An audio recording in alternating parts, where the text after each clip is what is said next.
আপনারা হয়তো প্রতিদিন অনেক মানুষকে জানার চেষ্টা করেন, অন্যদের নিয়ে ভাবেন, অন্যদের মতো হতেও চান, কিন্তু আপনাকে যদি প্রশ্ন করা হয় আপনি কি কখনো নিজেকে চেনার চেষ্টা করেছেন? আপনি আসলে কে? আপনার পরিচয় কি? আপনার ভিতরের শক্তি কি? দুর্বলতা কি? আপনার স্বপ্ন কি? তাহলে আপনার উত্তর হবে না। দেখুন বন্ধুরা, এই পৃথিবীতে প্রত্যেক মানুষের মধ্যেই কিছু না কিছু বিশেষ ক্ষমতা লুকিয়ে থাকে। যে সকল ব্যক্তি ছোটবেলা থেকেই এটা বুঝে যায় এবং সেই পথে চলা শুরু করে, সেই সকল ব্যক্তি পরবর্তী সময়ে সমাজের মানুষের কাছে অনুপ্রেরণা হয়ে দাঁড়ায়, যাকে দেখে সমাজের মানুষ অনুপ্রাণিত হয়। আর আপনিও যদি তাদের মধ্যে একজন হতে চান, তাহলে ভিডিওটা শেষ পর্যন্ত অবশ্যই দেখুন, কারণ আজকে আমরা জানব নিজেকে চেনার উপায়গুলি সম্বন্ধে। So let's begin. নিজেকে চেনা মানে শুধু নিজের নাম বা পেশাকে জানা নয়। এটি হলো আপনার মন, আপনার মনের ভাবনা, আবেগ, ইচ্ছা, এই সকল জিনিসের মধ্যে লুকিয়ে থাকা নিজেকে বিশেষভাবে বোঝা। কিন্তু আসল সমস্যা হলো এই যে আপনারা নিজেকে বোঝার থেকে বেশি অন্যের স্বপ্নের পিছনে দৌড়ান, এবং শেষে গিয়ে দেখা যায় যে আপনি সফল হয়তো হয়েছেন, কিন্তু আপনার জীবনে আর কোনো আনন্দ নেই, কারণ আপনি হয়তো জানেনই না যে ওইটা আপনার রাস্তায় ছিল না। তাই নিজেকে চিনতে প্রথমেই নিজেকে প্রশ্ন করুন, আমি কে? আমি কি চাই? আমার লক্ষ্য কী? আপনি আপনার চলার পথে এমন অনেক ব্যক্তিকে পাবেন যারা আপনাকে নানান বিষয়ে উপদেশ দেবে। আপনি তাদের কথাকে শুনুন, কিন্তু করুন আপনার মন যা চায়। এখন আপনি হয়তো বুঝতে পারছেন না যে আপনার মন কি চাই। সেক্ষেত্রে আপনাকে যেটা করতে হবে সেটা হলো আপনি সময় নিন, 1 সপ্তাহ বা 1 মাস বা হয়তো তারও বেশি।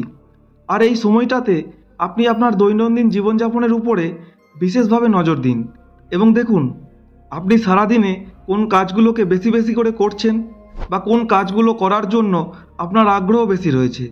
যে বিষয়গুলোতে আপনার আগ্রহ বেশি রয়েছে সেটাই হলো আপনার পছন্দের বিষয়। আপনি বুঝতে না পারলেও আপনার অবচেতন মন আপনাকে সেটা বুঝিয়ে দেয় আপনার আগ্রহের মাধ্যমে। এর পাশাপাশি আপনি যেটা করবেন সেটা হলো দিনের কিছুটা সময় একলা কাটান, নিজেকে সময় দিন। কোনো একটা জায়গায় শান্তভাবে বসুন এবং ভাবুন আপনি কেমন ধরনের মানুষ, আপনি আপনার কোন কাজের জন্য আনন্দ পাচ্ছেন এবং কোন কাজের জন্য দুঃখ পাচ্ছেন। এই বিষয়গুলোকে আপনি বিশেষভাবে বিচার করুন। এইভাবে যখনই আপনি নিজেকে সময় দিতে শুরু করবেন, তখনই ধীরে ধীরে নিজের মনকে বুঝতে পারবেন। আপনি কোন দিন কী করলেন, কোন দিন কী করলেন না, এই সকল বিষয়কে আপনি বিশেষভাবে মনে রাখুন। সেক্ষেত্রে যদি আপনার মনে না থাকে, তাহলে প্রয়োজনে আপনি আপনার মনের কথা, আপনার চিন্তা ভাবনা প্রতিদিন ডায়েরিতে লিখে রাখুন, কারণ আপনি হয়তো জানেন না যে আপনার লেখার মধ্যে দিয়েই আপনার ভেতরের সত্যিটা বেরিয়ে আসে। আস্তে আস্তে যখন আপনি এই সকল জিনিসগুলোকে উপলব্ধি করতে পারবেন, তখন আপনাকে যেটা করতে হবে সেটা হলো আপনার কাছে কোন জিনিসগুলো গুরুত্বপূর্ণ সেগুলোকে বেছে নিন। যেমন ধরুন স্বাধীনতা, ভালোবাসা, সফলতা, এবং সেই পরিপ্রেক্ষিতে আপনি আপনার লক্ষ্য নির্ধারণ করুন। যেমন আপনার কাছে যদি স্বাধীনতা বিশেষভাবে গুরুত্বপূর্ণ হয়, তাহলে সেক্ষেত্রে আপনি কোনো ব্যবসা করতে পারেন বা কোনো একটা প্রোডাকশন কোম্পানি বানাতে পারেন, যাতে আপনাকে অন্যের আন্ডারে থাকতে হবে না, আপনি স্বাধীনভাবে কাজ করে যেতে পারবেন।